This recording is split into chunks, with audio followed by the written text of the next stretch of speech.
Hello, എല്ലാവർക്കും പുതിയൊരു വീഡിയോയിലേക്ക് സ്വാഗതം. അപ്പം ഇന്ന് നമ്മളൊരു കുക്കിംഗ് വീഡിയോ ആയിട്ടാണ് വന്നിരിക്കുന്നത്.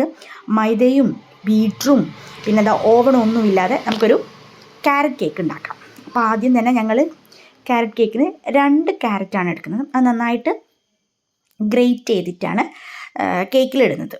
അപ്പം 2 ക്യാരറ്റ് നന്നായി ഗ്രേറ്റ് ചെയ്ത് സെറ്റാക്കി വെച്ചിട്ടുണ്ട്. ഇനി നമുക്കിത് മിക്സിൻ്റെ ജാറിലേക്ക് 2 കോഴിമുട്ട ഇട്ട് കൊടുക്കാം. ഇതിൽ വെള്ളം ഉണ്ടാവാൻ പാടില്ലേ.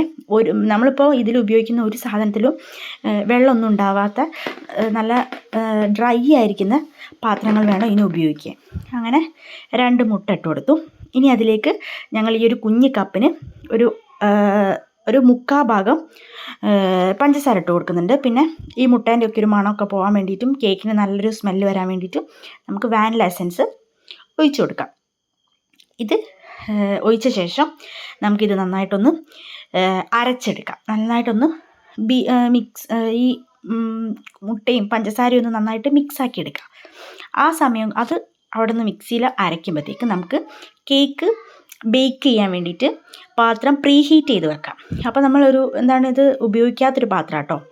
ഉപയോഗിക്കാത്ത പറഞ്ഞാൽ അത്ര ഒഴിവാക്കിയ പാത്രമല്ല, പഴയ പാത്രം. ഇങ്ങനത്തെ കാര്യത്തിനൊക്കെ ഇതാണല്ലോ, അടി കട്ടിയുള്ള പാത്രം എടുക്കുക. അതിലൊരു തട്ട് വെച്ചിട്ട് ഞങ്ങൾ പ്രീ ഹീറ്റ് ചെയ്യാൻ വെച്ചു. അപ്പോഴത്തേക്ക് കേക്കിൻ്റെ ബാറ്റർ ഒഴിക്കാൻ വേണ്ടിയിട്ട് നമുക്ക് പാത്രം സെറ്റാക്കാം. അതിലേക്ക് ഞാൻ കുറച്ച് നെയ്യാണ് ചേർത്തത്. നെയ്യ് ഒഴിക്കേണ്ടവർക്ക് നെയ്യ് ഒഴിക്കാം, സൺഫ്ലവർ ഒഴിക്കേണ്ടവർക്ക് സൺഫ്ലവർ ഒഴിക്കാം. അങ്ങനെ അത് നന്നായിട്ട് പാത്രത്തിൻ്റെ എല്ലാ സൈഡിലൊക്കെ ഒന്ന് തേച്ച് കൊടുക്കുക. കാരണം അത് കേക്ക് പെട്ടെന്ന് വിട്ട് വരാൻ വേണ്ടിയിട്ടാണ് നമ്മളിങ്ങനെ ചെയ്യുന്നത്. ബട്ടർ പേപ്പർ ഉണ്ടെങ്കിൽ അത് വെച്ചാലും മതി. ഞങ്ങൾ എന്നിട്ട് ഗോതമ്പ് പൊടി തട്ടി കൊടുക്കുക. എല്ലാ ഭാഗത്തും ഈ സൈഡിലൊക്കെ ഗോതമ്പ് പൊടി തട്ടി കൊടുക്കുക. അങ്ങനെയാകുമ്പോൾ കേക്ക് പെട്ടെന്ന് വരും. അങ്ങനെ പാത്രമൊക്കെ സെറ്റാക്കി വെച്ചിട്ടുണ്ട്. ഇനി നമുക്ക് ഇതിലേക്ക് ഓയിൽ വേണം. സൺഫ്ലവർ ഓയിലാണ് ഞങ്ങൾ ഇവിടെ എടുക്കുന്നത്. വെളിച്ചെണ്ണ ഇതിൽ ഉപയോഗിക്കരുത് കേട്ടോ. കേക്ക് ഉണ്ടാക്കുമ്പോൾ എന്ത് കേക്ക് ഉണ്ടാക്കുമ്പോഴും വെളിച്ചെണ്ണ ഉപയോഗിക്കാൻ പാടില്ല. പിന്നെ ആ ക്യാരറ്റ് കേക്കിൽ നമ്മൾ ഈത്തപ്പഴം ഇടും, ഡേറ്റ്സ് ഇടും. അതുകൊണ്ട് ഒരു 3-4 ഡേറ്റ്സ് ചെറുതാക്കി മുറിച്ചിട്ട് എടുത്ത് വെക്കാം. ഞാനൊരു 3 എണ്ണം തോന്നുന്നു എടുത്തത്. അങ്ങനെ എടുത്ത് ചെറുതാക്കി മുറിച്ചാണ് വെച്ച് കുരുവൊക്കെ പോക്കി റെഡിയാക്കി വെച്ചിട്ടുണ്ട്. ഇനി നേരത്തെ അരച്ച് വെച്ചതിലേക്ക് നമുക്ക് ഈ സൺഫ്ലവർ ഓയിൽ ഒഴിച്ച് ഒന്നും കൂടി നന്നാക്കി മിക്സ് ചെയ്തെടുക്കാം.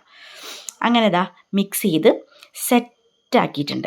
നല്ല നല്ല അടിപൊളിയായിട്ട് ബാറ്റർ ആയിട്ടുണ്ട്. ഇനി ഇതിലേക്ക് ഗോതമ്പ് പൊടിയാണ് ഒഴിക്കുന്നത്. ഞങ്ങൾ ഒരു ഗ്ലാസ് ഗോതമ്പ് പൊടിയാണ് എടുത്തത്.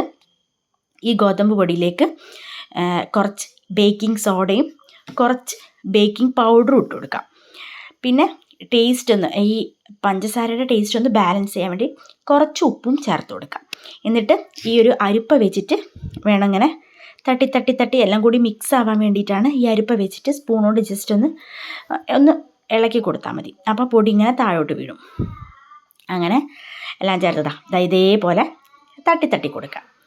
അതിന് ശേഷം നമുക്കൊരു പാത്രം എടുത്ത് നന്നായിട്ടിത് മിക്സ് ചെയ്തെടുക്കാം. ഈ പൊടിയും ബാറ്റർ നന്നായിട്ടൊന്ന് മിക്സ് ചെയ്യാം. ഇനി അതിലേക്ക് നമുക്ക് ഗ്രേറ്റ് ചെയ്ത് വെച്ച ക്യാരറ്റും, അപ്പോൾ ഈ ബാറ്റർ കുറച്ച് ടൈറ്റായപ്പോൾ നമ്മൾ കുറച്ച് പാലാണ് ഒഴിക്കുന്നത്. നോർമൽ ടെമ്പറേച്ചറിലുള്ള പാൽ ഒഴിച്ച് കൊടുക്കാം. ഇനി ഇത് നമുക്ക് ബേക്ക് ചെയ്യാൻ വേണ്ടിയിട്ട് എടുത്ത് വെച്ച പാത്രത്തിലേക്ക് ഒഴിച്ച് കൊടുക്കാം. എന്നിട്ട് ബബിൾസൊക്കെ പോകാൻ വേണ്ടി ജസ്റ്റ് ഒന്ന് 2-3 പ്രാവശ്യം തിരിച്ച് ടാപ്പ് ചെയ്ത് കൊടുക്കാം. എന്നിട്ട് അതിൻ്റെ മേലെയൊക്കെ ഞങ്ങൾ ഡേറ്റ്സ് ഇട്ട് കൊടുത്തു. ഇനി നമുക്കിത് ബേക്ക് ചെയ്യാൻ വെക്കാം. 40 മിനിറ്റ്സ് വെച്ചാൽ മതി കേട്ടോ ബേക്ക് ചെയ്യാൻ. അപ്പോൾ കുറച്ച് പൊന്തിയപ്പോൾ ഞാനൊരു ഇങ്ങനൊരു വീഡിയോ എടുത്തതാണ്. കുറച്ച് പൊന്തിയിട്ടുണ്ട്.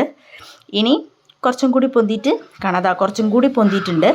ഇനി നമുക്കത് 40 മിനിറ്റ് കഴിഞ്ഞേരം ഒരു ഫോർക്ക് വെച്ച് ഞാനൊന്ന് ജസ്റ്റ് കുത്തി നോക്കി.